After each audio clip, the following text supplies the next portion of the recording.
ప్రార్థన ద్వారా కూడికను ప్రారంభించుకుందాం. ప్రేమల తండ్రి, పరిశుద్ధుడా, మహోన్నతుడా, శక్తివంతుడా, సర్వాధికారి, జీవాధిపతి, అత్యున్నత సింహాసనం మీద ఆసీనుడైన దేవ, కృప కనికరములు మా తండ్రి, నీకు వందనాలు నాయన. ప్రభా, గడిచిన సంవత్సర కాలం అంతా నీ సన్నిధానంలో ప్రభా మా తండ్రి నాయన అయా ప్రభా అయా క్షేమకరంగా కాచి కాపాడి భద్రపరిచి నూతన సంవత్సరము మా తండ్రి మొదటి దినము దేవోదయ కాల సమయంలో నా తండ్రి అయా నిన్ను కీర్తించడానికి, నిన్ను మహిమపరచడానికి ప్రభా అయా నీ సన్నిధానముకు సముఖముకు మా తండ్రి మీరు నడిపించారయ్యా. ఈ సమయంలో చూడలేక ఎంతో మంది నశించి మృతులకు చేరి ఉన్నారు. అయా నన్ను మీరు జ్ఞాపకం చేసుకుంటానికి ప్రభా మేము ఏ పాటి వారము నాయన నీ కృపతో, నీ బలముతో, నీ శక్తితో ప్రభు మిమ్మల్ని నడిపిస్తుంటున్నారు. అయ్యా రాత్రి సమయం అంతా నీ సన్నిధానంలో మా తండ్రి నిలిచి ఉండటానికి దేవానికి నా తండ్రి నాయన నీ నామం గణపరచడానికి దేవా అయా నూతనమైన తీర్మానములతో, నూతన వాగ్దానములతో ప్రభా అయా ప్రతి ఒక్క హృదయాన్ని నా తండ్రి నాయన మీరు నింపుతూ బలపరుస్తూ వచ్చున్నారు. నీకు స్తోత్రాలు తండ్రి. ఈ సమయాన్ని ప్రాముఖ్యంగా మీ చేతులకు అప్పగిస్తుంటున్నాం. అయా చేరువచ్చిన ప్రతి ఒక్కరిని బట్టి నీకు వందనాలు. మార్గంలో ఉన్న వారిని ప్రభా మీరే త్వరపెట్టిన ఆయన నీ సముఖమును మీరు నడిపించండి. ఎవరెవరైతే దేవా రాత్రి సమయమున అయా నా తండ్రి నీ సముఖముకు, నీ సన్నిధానమునకు రాలేని స్థితిలో ఉంటూ ఉదయకాల సమయంలో సిద్ధపడి అయా ప్రభా ప్రయాణాల్లో మార్గాల్లో ఉంటున్నారు, అటు వారందరినీ నాయన క్షేమకరముగా ప్రభా అయ్యా మీరు నడిపించండి. పాటల్లో మీరుండండి. వాక్యలేఖన భాగం ద్వారా ప్రభా మా తండ్రి ఈ సంవత్సర కాలంలో నాయన అయ్యా మీరు మాకు వేడిని అనుగ్రహించిన ఉన్నారు దేవా, మమ్మల్ని ఏ రీతిగా బలపరచను ఉద్దేశించి ఉన్నారు నాయన. అయా మా హృదయాలను మీరు బలపరచండి, కనికరించండి నా తండ్రి. నీ కృపలో మా తండ్రి నా దేవా నీవే మా తండ్రి బలాభివృద్ధిలో నీకు నడిపించమని వేడుకుంటున్నాను. సహాయం దయచేయండి నా తండ్రి. అలరాత్మ దూరపరచండి అయ్యా. చిన్న బిడ్డల్లో మీరుండండి అయ్యా. దైవికమైన మా తండ్రి వాతావరణం కలిగి మేము నాయన సన్నిధానంలో ఉన్నామని ప్రభా మా తండ్రి నాయన నువ్వు చూస్తుంటున్నావని నిత్యము ప్రభా నా తండ్రి భయం కలిగి నీ సన్నిధిలో ప్రవర్తించడానికి సహాయం దయచేయండి, కనికరించండి అయ్యా. సహాయం దయచేస్తున్నామని యేసుక్రీస్తు శ్రేష్టమైన నామమున ప్రార్థించి అడిగి వేడుకుంటున్నాము తండ్రి. ఆమేన్. ఆమేన్.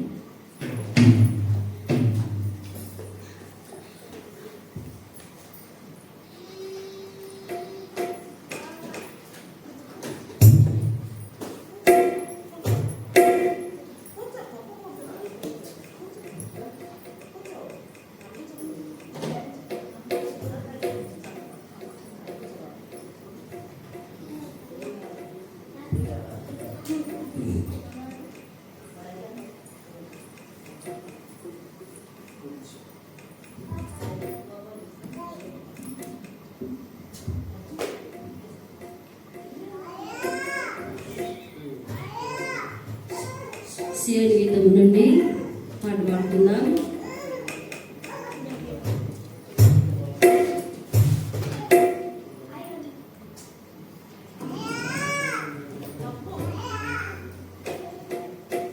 మా పిల్లల్ని మీ దగ్గర కూర్చోబెట్టుకోండి.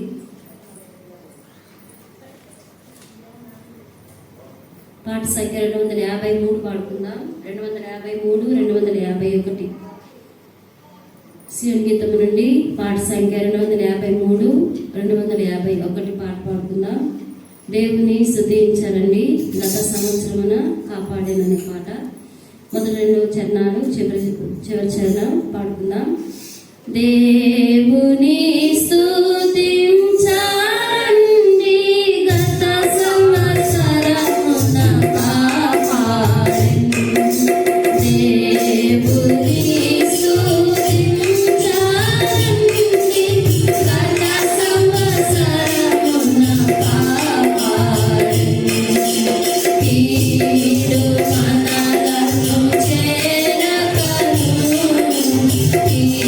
ఈడు మనలను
సంఖ్య 258 పాడుకుందాం.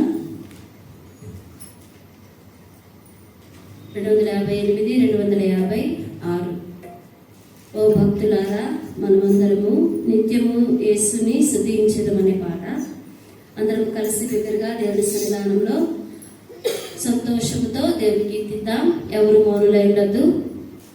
ఓ భక్తులారా, మనమందరము నిత్యము యేసుని స్తుతించెదము.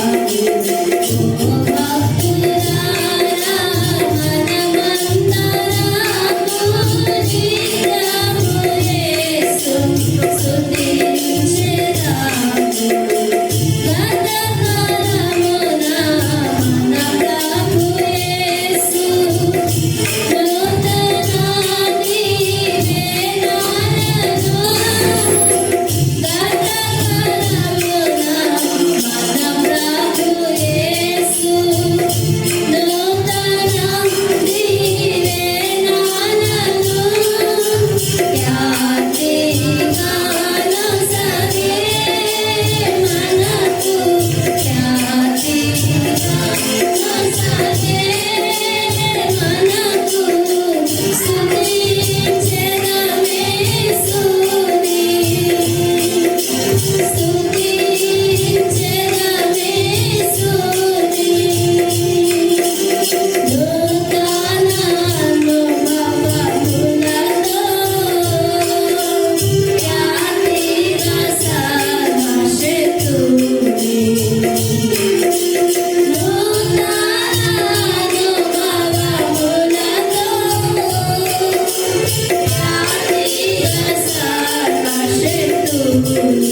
ఓ భక్తులారా, మనమందరము నిత్యము యేసుని స్తుతించెదము.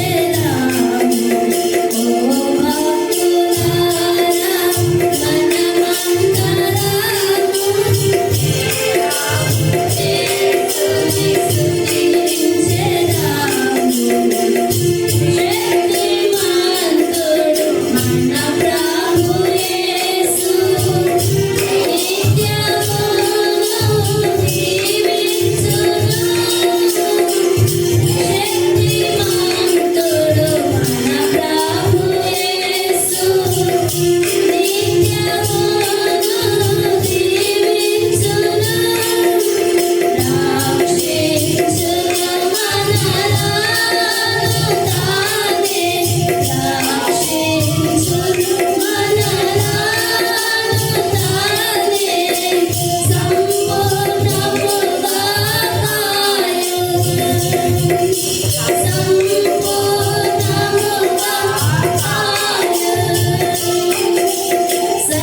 సత్యవంతుడు మన ప్రభువు, మాట తప్పని మహారాజు. సత్యవంతుడు మన ప్రభువు, మాట తప్పని మహారాజు. ఓ భక్తులారా, మనమందరము నిత్యము యేసుని స్తుతించెదము. ఓ భక్తులారా, మనమందరము నిత్యము యేసుని స్తుతించెదము. శక్తిమంతుడు మన ప్రభు యేసు తొట్టిల్లకుండా కాపాడును. శక్తిమంతుడు మన ప్రభు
256 పాడుకుందాం.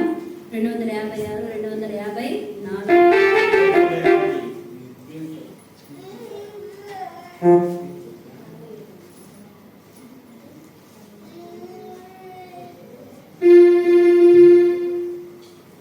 పాట సంఖ్య 256, 254 పాట పాడుకుందాం. స్తుతులు నీకర్పింతుము సతతము మా ప్రభువా, సన్నుతించెదము. స్తుతులు నీకర్పింతుము సతతము మా ప్రభువా,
కొంత సమయము పరిశుద్ధ గ్రంథంలో ఉన్న దేవుని వాక్యం ధ్యానం చేసుకుందాం.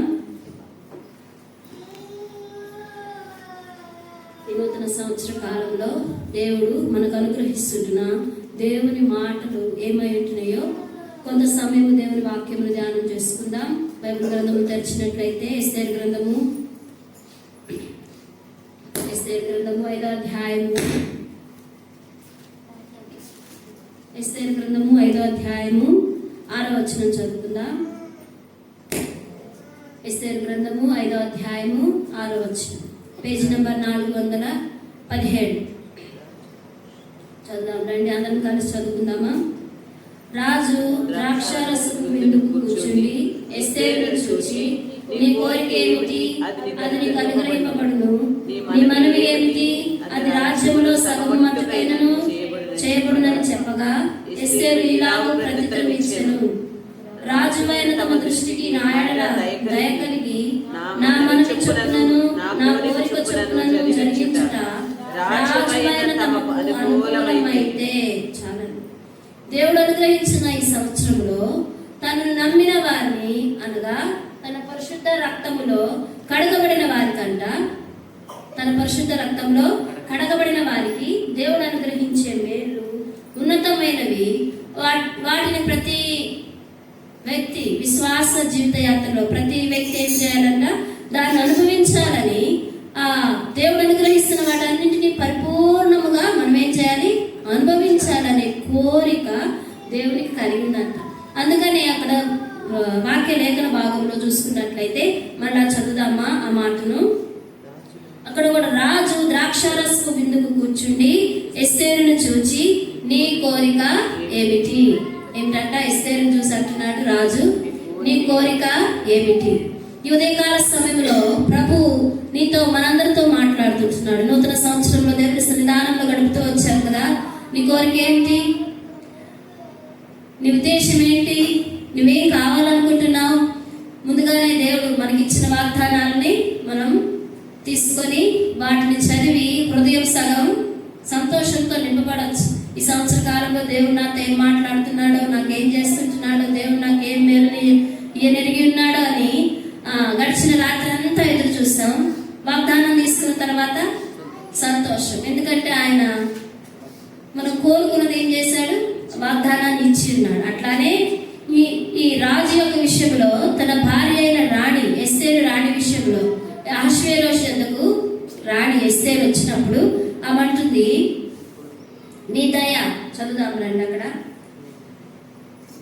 రాజువైన తమ దృష్టికి నా యెడల దయ కలిగి నా మనవి చొప్పునను నా కోరిక చొప్పునను జరిగించుటకు రాజువైన తమకు అనుకూలమైతే. ఏమిటంట, దయను కనపరిచి, రాజా నీకు అనుకూలమైతే, నీ దయ నా మీద ఉంటే నా కోరిక నువ్వేం చేయాలి, నెరవేర్చాలి. ఈ దినము కూడా దేవుని దయ, దేవునికి నీవు అనుకూలముగా ఉంటే ఆయన ఏం చేస్తాడంటే నీ కోరికను నెరవేరుస్తాడు. అందుకని అక్కడ అంటున్నాడు, ద్రాక్షారసపు విందుకు కూర్చుండి ఎస్తేరును చూచి, నీ కోరిక ఏమిటి. ఉదయకాల సమయంలో ప్రభు నీతో మాట్లాడుతున్నాడు. నీ కోరిక ఏమిటి, నీ కోరిక ఏమిటి చూద్దామా. మళ్ళా ఎస్తేరు గ్రంథంలోనే 7వ అధ్యాయము 1వ వచనం చదువుకున్నట్లయితే ఇక్కడ కోరికల విషయమై 3 సార్లు రాజు ఎస్తేరుతో మాట్లాడుతుంటున్నాడు. చూద్దామా 2వ కోరిక అక్కడ ఏం మాట్లాడుతుంటున్నాడో. 7వ అధ్యాయము 1-2 వచనాలు. రాజును హామానును రాణి అయిన ఎస్తేరునతో విందుకు రాగా, రాజు ఎస్తేరు రాణి, నీ విజ్ఞాపన ఏమిటి, అది నీకు అనుగ్రహింపబడును.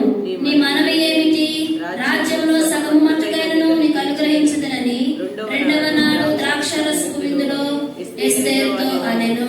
2వ రోజంట ద్రాక్షారసపు విందుకు రాజును ఆహ్వానించింది ఈ ఎస్తేరు రాణి.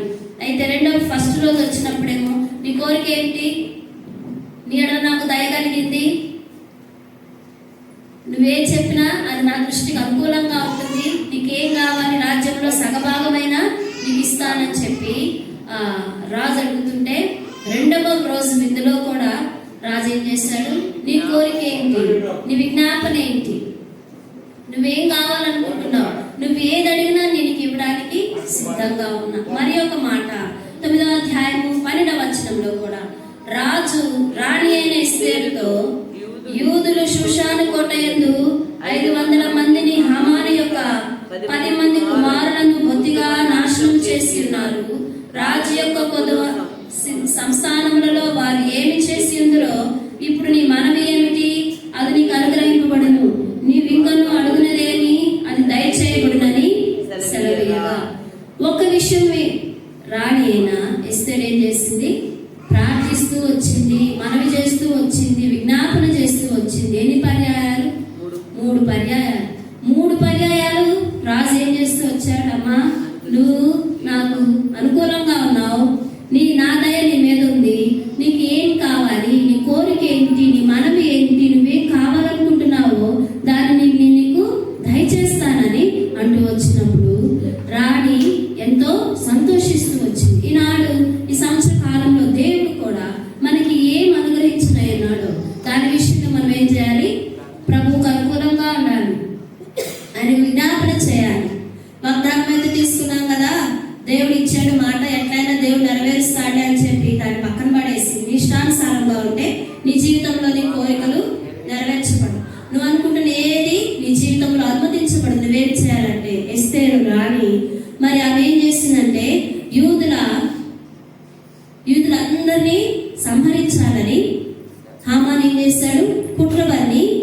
తాకీదు రాయిస్తే దానికి వ్యతిరేకంగా నా ప్రజలందరినీ రక్షించుకోవాలి, వారి ప్రాణము నిలబెట్టుకోవాలని రాణి ఏం చేసిందండి?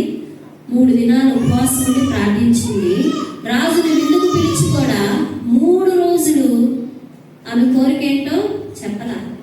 ఆ రాజు యొక్క ఆయన దృష్టికి, ఆయన దయకు అనుకూలంగా ఉన్నానా లేదా, ఆయన చిత్తానికి నేను ఎలా ఉన్నాను, చక్కగా ఉన్నానా లేదా, రాజు దయని పొందుకున్నానా లేదా, ఆయన కరుణకు నేను కృపకు పాత్రగా ఉన్నానా లేదా అని 3 దినాలు ఏం చేస్తూ వచ్చింది?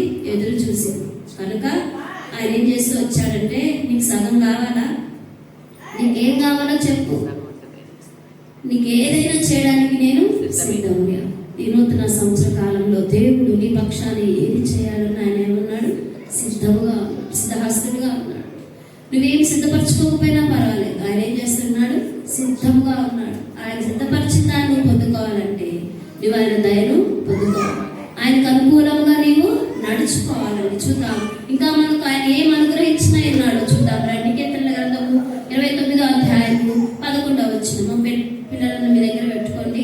కీర్తనల గ్రంథము 29వ అధ్యాయము 11వ వచనం చదవండి. యెహోవా తన ప్రజలకు బలము బలము అనుగ్రహించును. యెహోవా తన ప్రజలకు సమాధానము కలుగచేయును. వారిని ఆశీర్వదించును. చాలండి. దేవునికి ఇష్టమైన రీతిలో ఆయన సేవించగలిగిన సామర్థ్యం కావాలంటే మనుష్య బలము చాలదు. నువ్వేదైనా పని చేయాలంటే నీ శక్తి కొలది నువ్వేం చేస్తావు? పని చేస్తావు. మరి దేవుని సన్నిధిలో దేవుని పని చేయాలంటే ఆయన ఏ రీతిగా నువ్వు నీ సామర్థ్యం కొలది నువ్వు ఆయన బలాన్ని నువ్వు పొందుకోవాలంటే మానవ బలమే మాత్రము సరిపోదు. అందుకని మానవుని బలం అంట అల్పమైనదంట. ఏంటంట?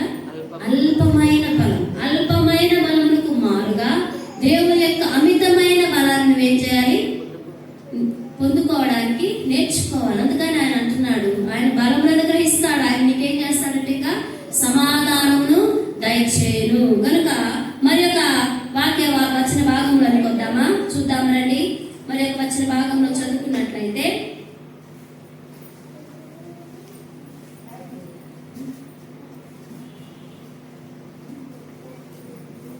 మనం చదువుకున్న లేఖన భాగంలో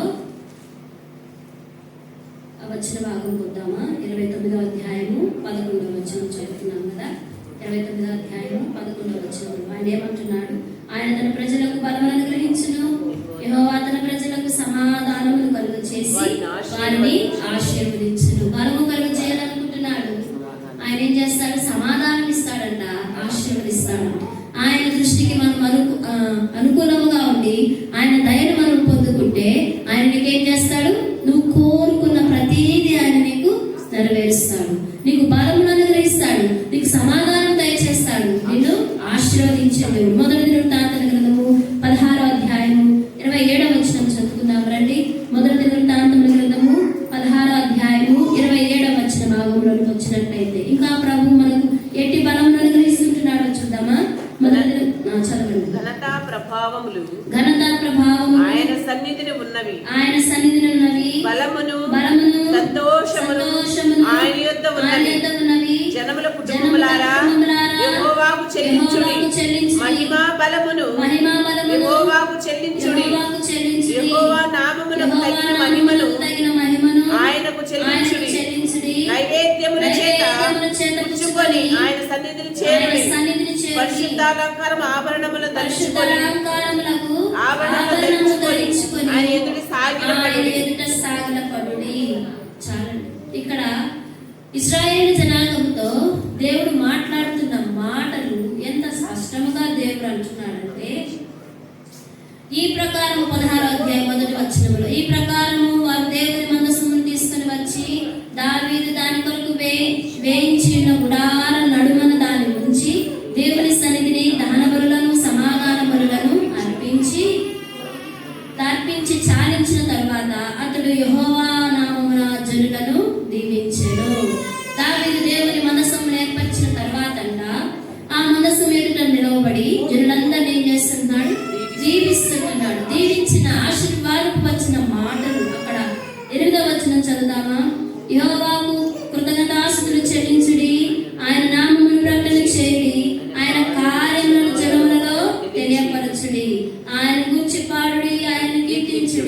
ఆయన అద్భుత క్రియలన్నిటిని గురించి సంభాషణ చేయండి.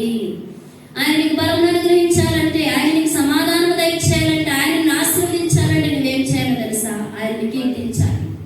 గడిచిన సంవత్సర కాలంలో నీ నోట ఏమైనా ప్రతికూలమైన మాటలు ఉంటూ వచ్చినాయి. శరీర కార్యములు ఏమంట? అల్లరితో కూడిన ఆటపాటలు, బూతులు, వ్యర్థమైన మాటలు, సరసోక్తులు, ఇవన్నీ మనుష్య రీతిగా శరీరంకు తగినవి. కానీ దేవుడు అంటున్నాడు, నువ్వు శరీర సంబంధివి కాదు కదా, నువ్వు ఆత్మ సంబంధివి. నువ్వు దేవుని బిడ్డవైన తర్వాత నీ నోటనేముండాలంట? కీర్తనలే ఉండాలి. అందుకని అక్కడ అంటున్నాడు, దేవుడు నీకు బలం అనుగ్రహించాలంటే, సమాధానం దయచేయాలంటే, నిన్ను ఆశీర్వదించాలంటే ఆయనకు కృతదాసుతులు చెల్లించుడి, ఆయన నామమును ప్రకటన చేయుడి, ఆయన కార్యములను జనులలో తెలియచేయండి. ఏం చేయాలంటే? ఆయన కార్యాలను జనులలో తెలియచేయాలి. ఈ సంవత్సర కాలంలో దేవుడు నీ పక్షాన చేసిన అద్భుత కార్యాలు, ఆశ్చర్య కార్యాలు ఏమైతే ఉన్నాయో, నాశనములకు, మరణములకు, సమాధికి పోకుండా నీ ప్రాణమును కాపాడినందుకు ఆయన నువ్వేం చేయాలి? ప్రకటన చేయాలి. దేవుడిని స్వస్థపరిచి ఆరోగ్యం ఇచ్చినందుకు ఆయన ఏం చేయాలి? జనములలో ప్రకటన చేయాలి. అవును కదా?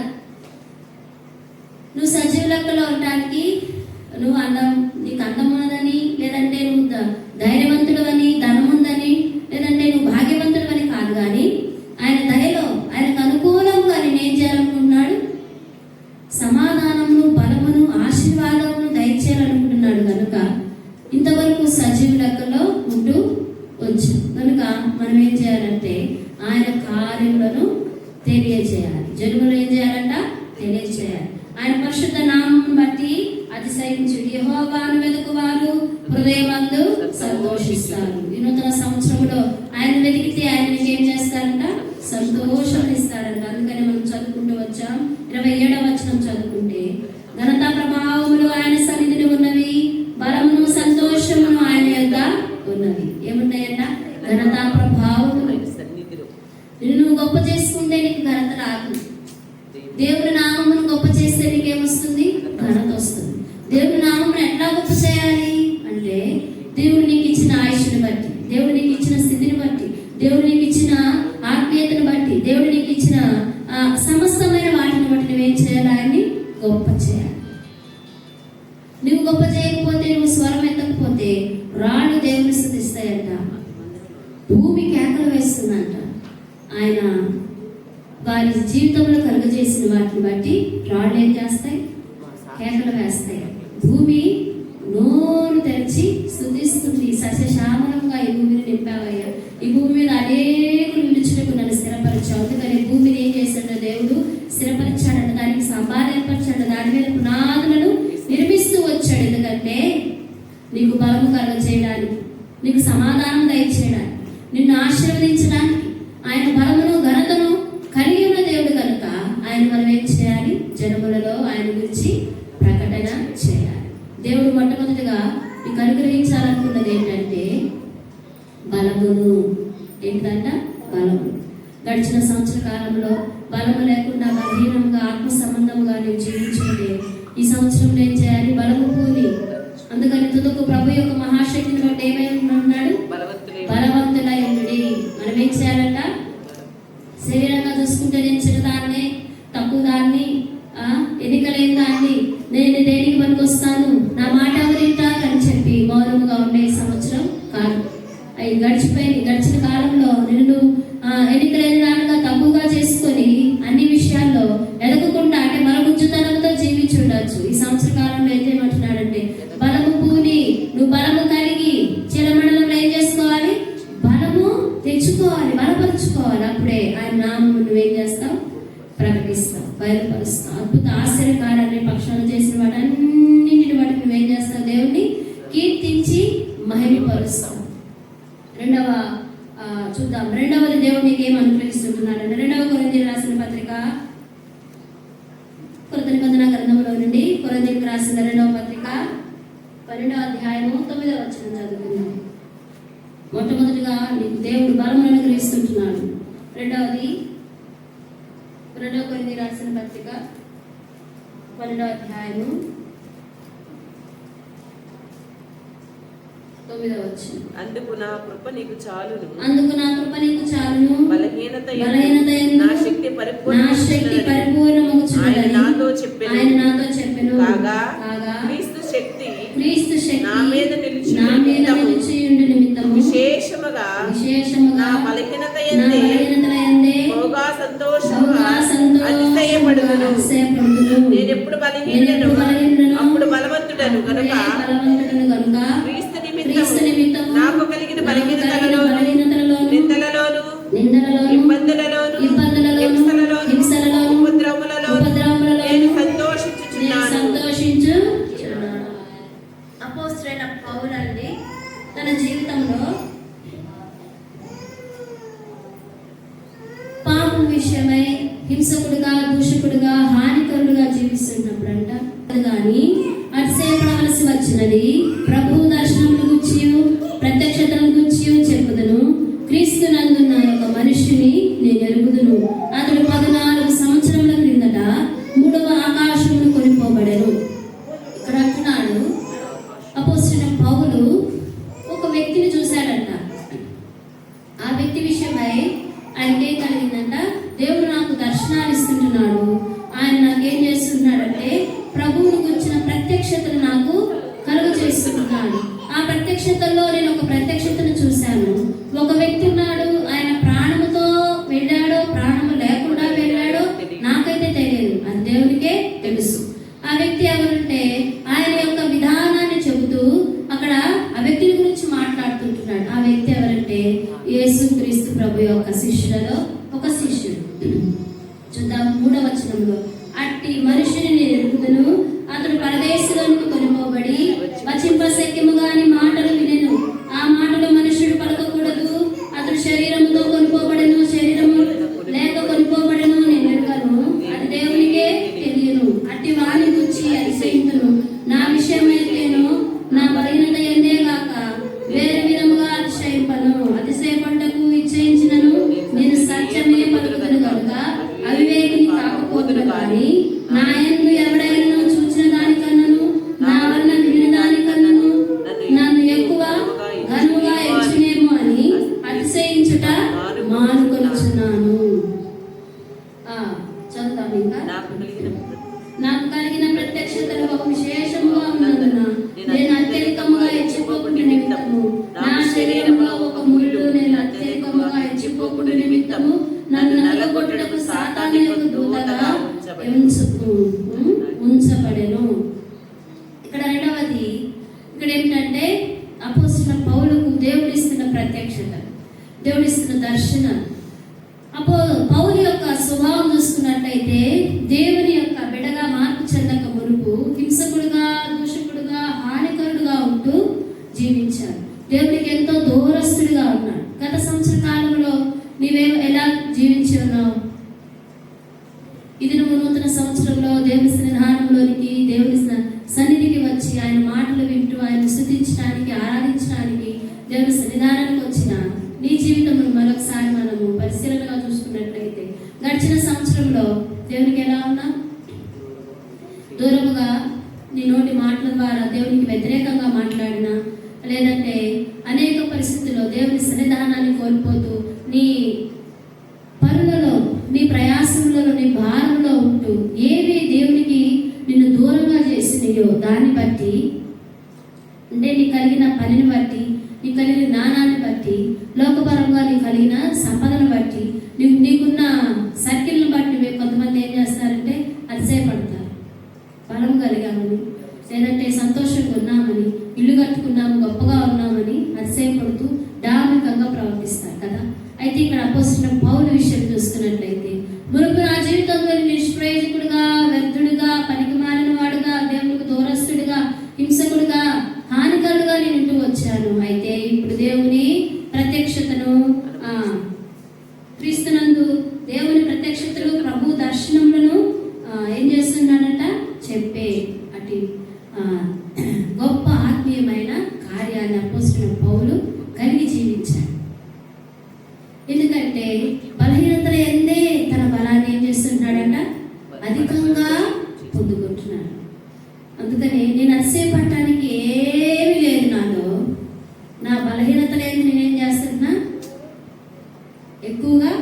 అలసేపడుతూ ఆయన బలం మీద ఆధారపడుతున్నాను అంటున్నాడు. మరి ఒక మాట చూద్దామా?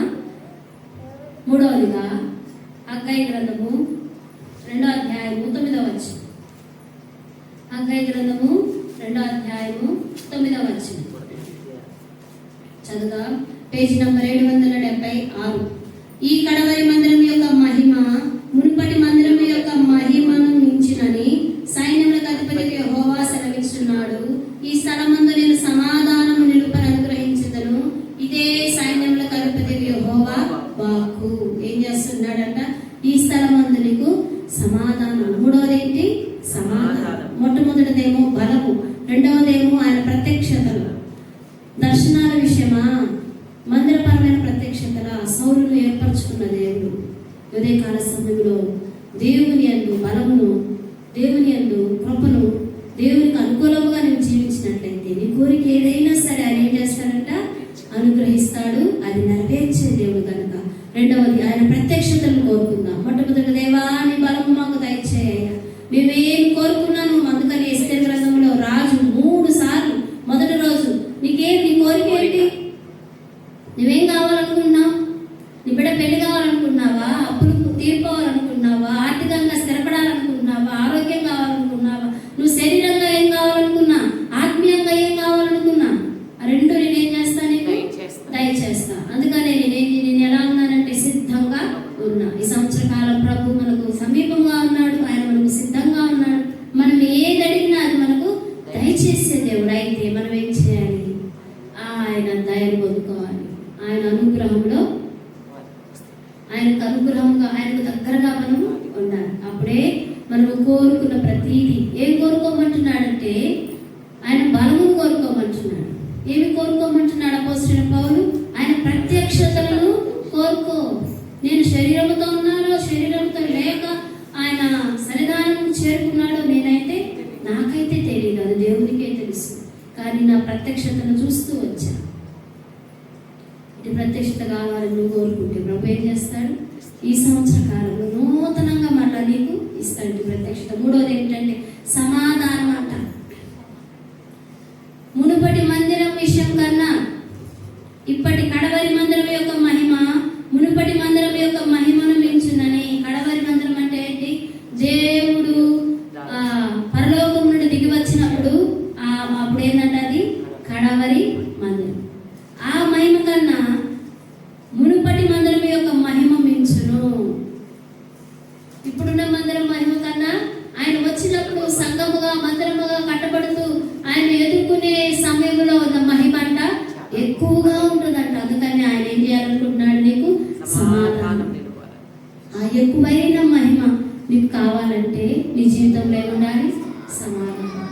మనుషుల మధ్య సమాధానం, భార్య భర్తల మధ్య సమాధానం, కుటుంబీకుల్లో సమాధానం, బంధువుల్లో సమాధానం, ఇరుగు పొరుగు వారితో సమాధానం. గత సంవత్సర కాలంలో అసమాధాన స్థితిలో ఎంతకాలం జీవించి దేవుని ఇటు గొప్ప మహిమను కోల్పోయావు.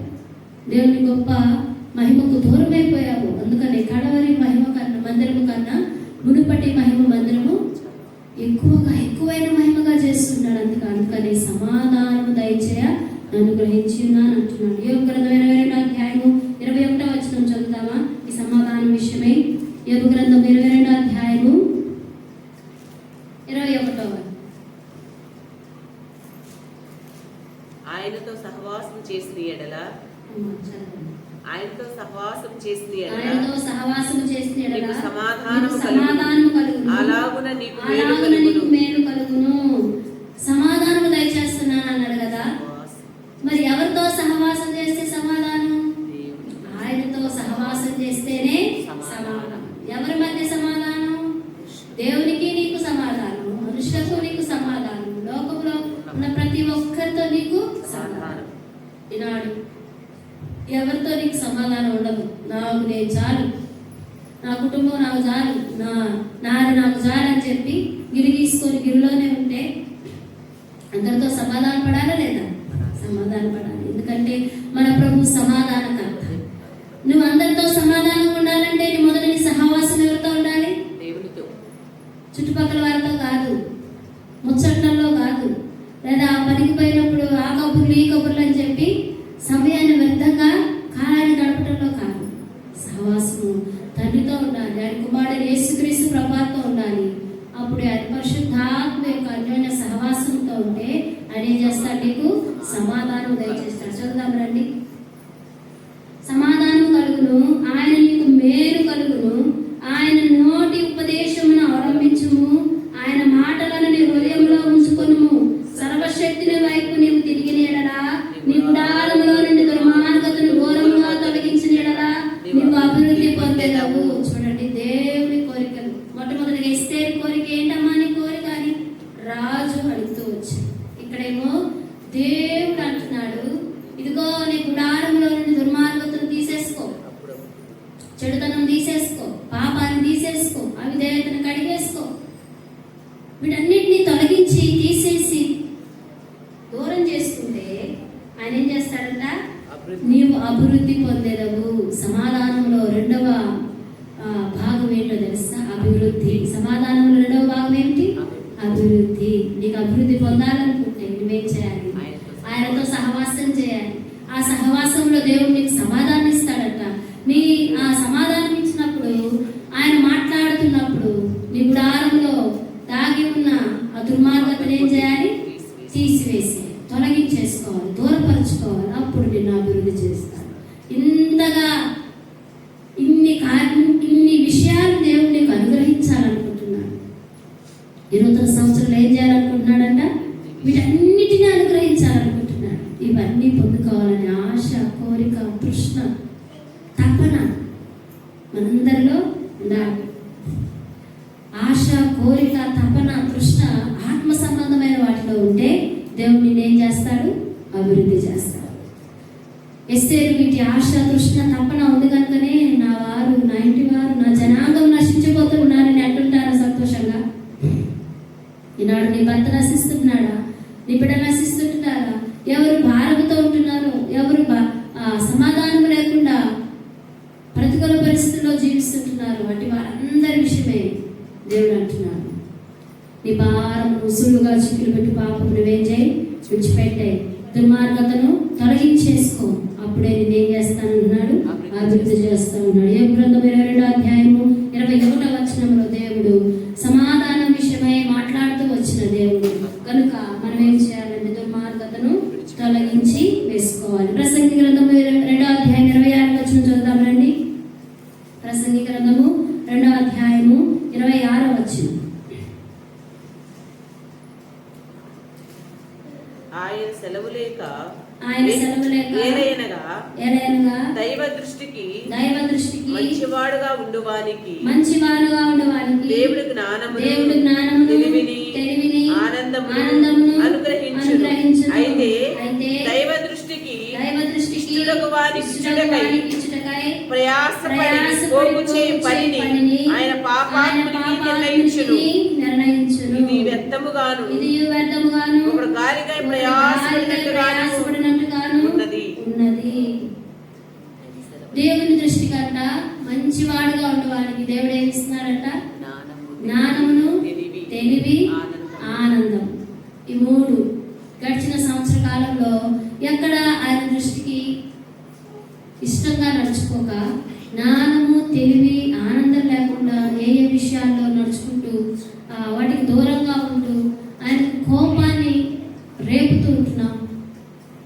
ఎక్కడైనా ఆ రీతిగా నడుచుకుంటే దేవుడు అంటున్నాడు, ఇదిగో నేను నీకు అనుగ్రహించాలనుకుంటున్నది ఏంటిదో తెలుసా? ఆయన దృష్టికి నువ్వు ఎలా ఉండాలి? ఇష్టడుగా ఉండాలి.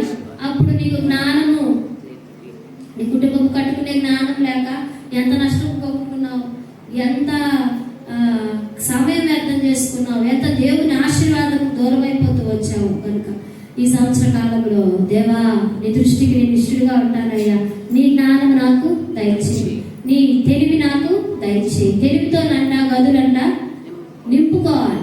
తెలివితో ఒక్కొక్క నీ ఇంట్లో, నీ గృహంలో ఎన్ని గదులు ఉన్నాయో, ఇంట్లో మీ గృహంలో ఎన్ని గదులు ఉన్నాయి? అన్ని గదుల్లో వస్తువులు ఎట్లా సమకూర్చుకోవాలి, ఎట్లా సర్దుకోవాలి తెలుసా? ఎంత సామానున్నా తెలివితో, జ్ఞానంతో నడుచుకుంటే దాన్ని చక్కగా అమర్చుకోవచ్చు. ఎక్కడెక్కడ ఏమి పెట్టాలో, ఎక్కడ ఏది ఉండాలో అక్కడ ఉంటే అది ఎలా ఉంటుందంట? అందం. అందముగా రమ్యముగా ఉంటుంది. అదే నీకు తెలివి లేకపోతే వంటగదిలో ఉండాల్సినవి బెడ్రూమ్లో ఉంటాయి, బెడ్రూమ్లో ఉండాల్సినవి బాత్రూంలో ఉంటాయి. అంతా ఎట్లా ఉంటుంది? చూడటానికి అసహ్యంగా ఉంటుంది, గందరగోళంగా ఉంటుంది. కనుక నీ గదులు రమ్యముగా అందంగా ఉండాలంటే నీకేం ఉండాలా? తెలివి ఉండాలి. జ్ఞానంతో నువ్వు నీ ఇంటిని కట్టుకోవాలి. నీ ఇంటి వారి నడతను బాగుగా కనిపెట్టాలి. ఆ ఎడపోతే వచ్చేవైందిలే, అడగిరికి వస్తాడులే, ఆయన మగవాళ్ళే ఏం చేస్తారు? ఎట తిరిగి వచ్చినా పర్వాలేదు అనుకుంటే నువ్వు ఆశీర్వదించబడద్దా? దుర్మార్గత కదా అది. అప్పుడు నువ్వేం చేయాలి? దాన్ని కొట్టేయాలి. వాడు ఎట్టైనా తిరిగి వస్తాడులే, చలామణి అవుతాడు, ఎందుకంటే వాడు మగవాడు ఏదైనా చేయొచ్చు, ఎట్టైనా ఉండొచ్చు అని నువ్వు ఆ దుర్మార్గతను కొట్టివేయకుండా, తొలగించేసుకోకుండా, తీసివేయకుండా ఉంటే తద్వారా నష్టం ఎవరికండి? కుటుంబం అంతటికి. ఒకరు చేస్తుంటున్న అవిధేయత, ఒకరి అవిధేయత అంట అనేకులకు అదేం చేస్తుంది? నష్టాన్ని పాడు చేస్తుంది. కనుక దుర్మార్గత ఎక్కడుందో దాన్ని ఏం చేయాలి? తొలగించేసుకోవాలి. అందుకని దూసిన ఖడ్గం చేత పట్టుకుని ఉన్న ఆ దూతనంట సిప్పోరా చూసింది కానీ మోషే చూడలేకపోయాడు. ఎందుకంటే అక్కడ ఏముంది? శరీరంలో ఛేదన చేయకపోతే, దాన్ని తొలగించకపోతే మరణం అక్కడ పొంచుంది. దాన్ని ఆమె చూసి ఏం చేసిందంటే వడిగల రాయి తీసుకొని ఆ శరీరంలో అవ్యర్థమైన దాన్ని తొలగించేసింది. అప్పుడే ఆ కీడు తను రాకుండా దూరం చేసుకుంది. ఎందుకంటే జ్ఞానం ఎంతో అవసరం. ఈ నా కుటుంబం కట్టబడాలంటే తెలివి నీ గదులు నింపడానికి, నీ గదులు ఏం చేయాలి? నింపుకోవడానికి, చక్కగా క్రమంగా ఆత్మీయంగా నీ గదులు ఏం చేయాలి? నింపబడాలి. ఒక్కొక్కరు గృహాలకు వెళ్తే పరలోకంలో ఉన్నట్లే సంతోషంగా, ఆనందంగా, ఆహ్లాదంగా ఉంటుంది. ఒక్కొక్క గృహాలకు వెళ్తే అసలు ఏంటి, అసలు పైకి ఈ రీతిగా ఉంటారు కానీ గృహాలను సరిగా సర్దుకోవడం, సమకూర్చుకోవడం, చక్కగా ఏర్పాటు చేసుకోవడమే చేత కావట్లేదు. అంటే మీకేం లేదు? తెలివి లేదు, జ్ఞానం లేదు. కనుక గడిచిన సంవత్సర కాలంలో ఏ విషయాల్లో జ్ఞానం లేక, తెలివి లేక, నీ కుటుంబాన్ని కట్టుకునే ఆలోచన లేకుండా, నీ గదులను నింపుకునే అనుభవం లేకుండా జీవించాము, దాని విషయమై ఆనందాన్ని కోల్పోతాం. దాని విషయం ఏం కోల్పోతాం? ఆనందం, ప్రతి ఆనందం అంట. నీ ముఖం చూస్తే తెలిసిపోద్ది నువ్వు ఆనందం ఉన్నావో దుఃఖంగా ఉన్నావో. అన్ని ఏమి తేటపరుస్తుందంట? ముఖము ఏమి దాచదు. నీ కోపము తెలిసిపోయింది, నీ ఆవేశం తెలిసిపోయింది, నీ కష్టం తెలిసింది, నీ సంతోషం తెలిసింది, నీ దుఃఖం కూడా తెలిసిపోద్ది. కనుక నీ ముఖం ఏం చేయాలంటే ఆనందంతో నింపడాలంటే నీకు రెండు కావాలి: జ్ఞానము, తెలివి. ఈ సంవత్సర కాలంలో దేవుని దృష్టికి ఇష్టముగా ఉంటే ఆయన ఈ మూడు ఇస్తాడు. ఈ మూడు వలన చూద్దాం రండి. దేవుడు జ్ఞానమును, తెలివిని, ఆనందమును అనుగ్రహించును. అయితే దైవ దృష్టికి ఇష్టడకు వానికి ఇచ్చటకై ప్రయాసపడిపోగు చేయి పనిని ఆయన పాపాత్ములకు నిర్ణయించును. కనుక ఇది కూడా వ్యర్థంగానే ఉందంట సొలొమోను. చూడండి, అందుకనే అంతగా ఇది వ్యర్థం, అది వ్యర్థం అన్నాడు. కనుకనే తన జీవితం ఏమైపోయింది? వ్యర్థమైపోయింది. దేవుని దృష్టికి మంచివాడుగా ఉన్నవాడి తెలివిని, జ్ఞానమును, ఆనందాన్ని దేవుడు ఇస్తాడు. అది సహజం. పాపాత్ములకు కూడా అదే ఎందుకుంటది? పాపాత్ముడు దేవుడికి ఇష్టడుగా ఉంటాడా? ఉండడు. కొన్ని విషయాల్లో ప్రసంగి సొలొమోను కూడా ఏం చేశాడంటే తన జ్ఞానం విపరీతం అయిపోయింది, తన నడక కూడా విపరీతం అయిపోతూ వచ్చింది.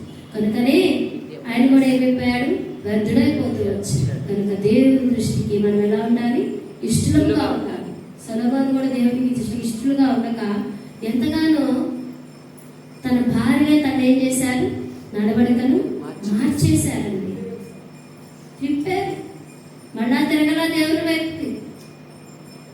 ఒక గడ్డి పువ్వు కూడా సొలొమోను వైభవం కన్నా లేదంట. అంతగా హెచ్చించిన దేవుడు సొలొమోనుని మళ్ళీ ఎక్కడ తీసుకొచ్చాడు?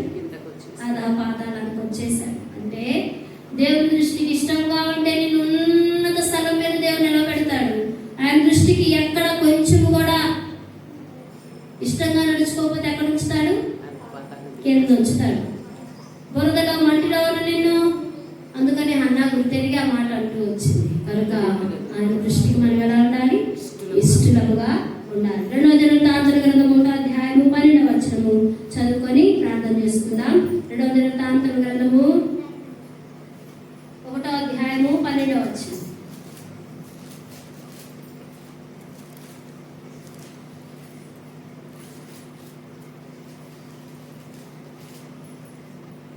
కాబట్టి జ్ఞానమును తెలివియు తెలివియు నీకు ఇయ్యబడును. నీకియ్యబడును. నీకన్నా ముందుగా ఉన్న రాజులకైనను నీ తర్వాత వచ్చే రాజులకైనను కలుగున ఐశ్వర్యమును సొమ్మును ఘనతను నీకిచ్చేదునని చెప్పాను. చాలా ఒకనాడు ఒక రాత్రంతా సొలొమోను ఏం చేశాడు తెలుసా? ఒక రాత్రంతా 1000 దహన బలులు అర్పించాడు. ఎన్ని? 1000. ఒక 2 ఏట్లు 3 ఏట్లు కోసి రాత్రి తెల్లారుజాము కూర్చొని సాయంత్రానికి విందు ఏర్పాటుకు అందించాలంటే ఎంత సతమతం అయిపోతాము. 3-4 కూర్చున్నా ఆ పని అవ్వదు కదా? వాస్తవే కదా? అవునా? మనం ఒక కూడికను ఏర్పరచుకుంటే ఒక విందుకే దాన్ని ఏర్పరచాలంటే దాన్ని సిద్ధపరచడానికి ఎంత కష్టం కదా? అయితే ఈ సొలొమోను అంట గిబియోను అనే ఉన్నత స్థలంలో దేవునికి బలి అర్పించే విషయంలో కూడా పవిత్రంగా పరిశుద్ధంగా ఉండాలి. ఆ బలి పశువులు ఖండించేటప్పుడు అపవిత్రమైనవన్నీ తొలగించాలి. పవిత్రమైనది దేవుడు బలిని ఎట్లా కోరుకుంటాడో ఆ రీతిగా ఏర్పరచాలి. మరి 1000 దహన బలులు అర్పించాడంటే ఎంత ఓపిక, ఎంత ఆశ, ఎంత ప్రశ్న కలిగి ఉంటే రాత్రంతా నిద్ర మేలుకొని 1000 దహన బలులు అర్పించాడు. ఎంత శ్రమ పడ్డాడు అంటే దేవుని దర్శనం కోసం ఇదంతా చేస్తూ వచ్చాడు సొలొమోను. దేవుడు దర్శించిన తర్వాత అక్కడ ఏమంటున్నాడంటే నీకు జ్ఞానమును తెలివియు నీకు ఇయ్యబడును. నీకన్నా ముందుగా ఉన్న రాజులకైనను తర్వాత వచ్చే రాజులకైనను కలగని ఐశ్వర్యమును సొమ్మును ఘనతను నీకు ఇచ్చేదను. ఈ సొలొమోను గిబియోనులో నుండి సమాజపు గుడారం ఎదురున్న బలిపీఠము విడిచి యెరూషలేమునకు వచ్చి ఇశ్రాయేలులను ఏలుచుండెను. రాజు అయినప్పటికీ దేవుని దర్శనాన్ని పొందుకోవడానికి ఏం చేశాడంట? ఒక రాత్రంతా 1000 దహన బలులు అర్పించాడు. మరి దేవుని దర్శనాన్ని పొందుకోవడానికి దేవుని ఏం చేయాలంటే అట్లా సొలొమోను అర్పించినట్టుగా అర్పించక్కర్లా. ఆయన దృష్టికి ఎట్లా ఉండాలి? ఇష్టలుగా ఉండి ఆత్మ సంబంధముగా విలీనమైన హృదయంతో దేవుని సన్నిధానానికి వస్తే నీ కోరికను ఆయన ఏం చేస్తాడు? నెరవేరుస్తాడు. నీ కోరిక ఏంటిదైనను అదేమంటుందంట? నెరవేర్చబడును, తప్పక జరుగును. దాన్ని జరిగించడానికి దేవుడు అంట సిద్ధముగా ఉన్న దేవుడు. కనుక ఉదయకాల సమయంలో దేవుని సన్నిధానానికి చేరవచ్చిన మనందరం దేవుడు మాట్లాడుతుంటున్నాడు. నీ కోరిక ఏంటి? ఎస్తేరుతో రాజు అన్నట్లుగా నువ్వేం కావాలనుకుంటున్నావు? నీకు నేను ఇవ్వాలనుకున్నవన్నీ నీకు ఇస్తా. నీకేం కావాలని 3 సార్లు అడుగుతూ వచ్చాడు. ఏం కావాలి? ఆయన నెరవేర్చడానికి ఆయన దయను పొందుకోవాలంట. ఆయనకు అనుకూలంగా ఉన్నట్టు. నువ్వు నాకు అనుకూలంగా ఉన్నావు కనుక నీకేం కావాలి? రాజ్యంలో సద్భాగం కావాలా? మొట్టమొదటి కోరుకోమన్నాడు. 2వది విజ్ఞాపన చేసిందట. నీ విజ్ఞాపన ఏంటో చెప్పమంటున్నాడు. 3వది ఏమన్నాడు? నీకేమి కావాలన్నా మనవి నేను దయచేస్తానని అంటూ వచ్చాడు. ఆయన ఏం కోరుకోమంటున్నాడు? బలాన్ని కోరుకోమంటున్నాడు. ఇంకా ప్రత్యక్షతను కోరుకోమంటున్నాడు. 3వది ఏంటంట? సమాధానం దయచేస్తా. నీవు నాతో సహవాసం కలిగి ఉండి సమాధానం ఇస్తాను.